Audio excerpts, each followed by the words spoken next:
Hi everyone, it's Kable here, and it's time for a review of this new Amnoliac Teastone album, Rotundum. This is the newest full-length studio album from New York-based music project Amnoliac Teastone, whose work I've been aware of for a few years at this point. Now, admittedly, when it comes to these obscure and underground acts that don't get a whole lot of buzz, Amnoliac Teastone is perhaps one of the least talked about acts around, which makes some sense, as I feel like there's very little information or even promotion in regards to them. And I definitely feel like for those who are outside the Saquoit area, they will probably not know of this project's existence. Me personally, I discovered Amnoliac Teastone pretty late into 2021 when I decided to check out their 2021 album Manic Manipulator at the recommendation of someone, and I really loved it. Genre-wise, it's like this art pop, prog pop, maybe even hypnagogic pop at points album, and it's like the perfect soundtrack to those hazy dreams that you might have, and at a breezy run of about 25 minutes, it's very replayable. So yeah, that was my first exposure to Amnoliac Teastone. Fast forward to 2023, I think, we would get Thieves This May, which was an album that leaned even harder into the hypnagogic pop sound that's very reminiscent of something like early Ariel Pink. This was another album that I really enjoyed, and while it was longer than Manic Manipulator, it still ended up becoming one of my most replayed albums of 2023. Then we reached 2024, and this is where things start to get a bit odd. You see, in June of that year, Amnoliac Teastone would release not one, but two albums, those being Escape from Bedbug Hill and Gumbo Geo Fly Notes, which, oh, wow, those are quite the album titles, eh? Anyways, those albums came out, I enjoyed them, the latter one even ended up on my honorable mentions for 2024, and I thought that would be it for Amnoliac Teastone as far as 2024 went. However, literally like an hour before the year was over, they would release this album right here, Rotundum, and I'm not gonna lie, this clears the other two 2024 albums that they made. I feel like if I made my best of 2024 video now, this album would definitely end up in the top 10. So what makes this album so great, you might ask? Well, sonically I feel like it's very similar to what was going on Gumbo Geo Fly Notes, which is essentially finding some sort of middle ground between the more clean sounds of Manic Manipulator and the more lo-fi sounds of Thieves This May.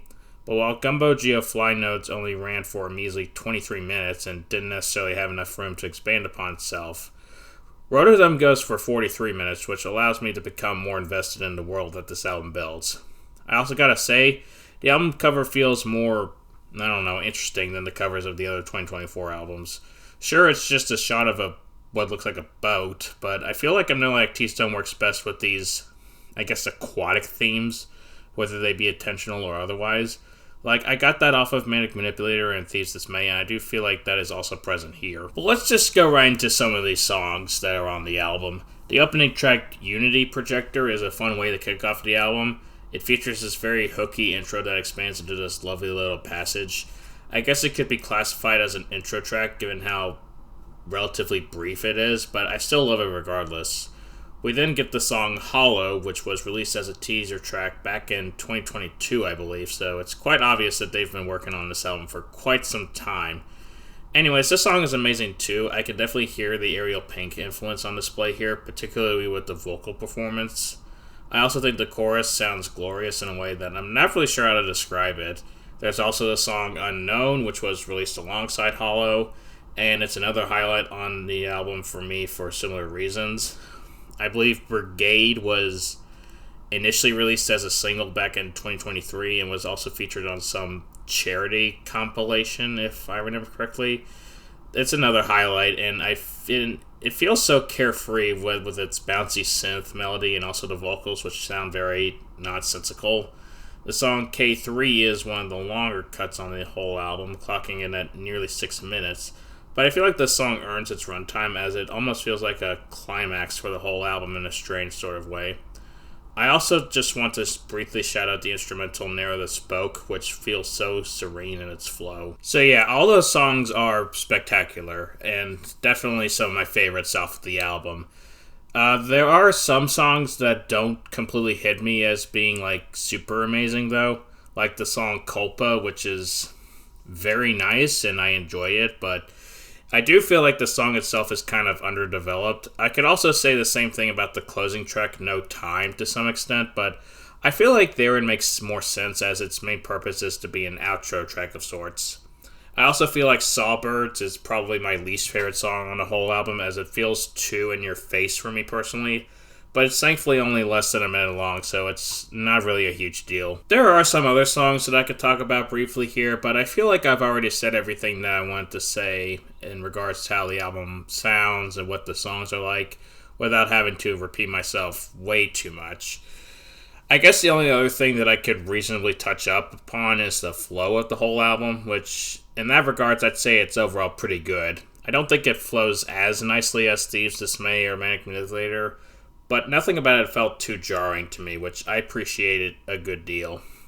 One example of this I can give off the top of my head is that the penultimate track, Everything Ends, feels like a nice cool down after the very dramatic K3. And, yeah, I think that's everything that I wanted to say about this album.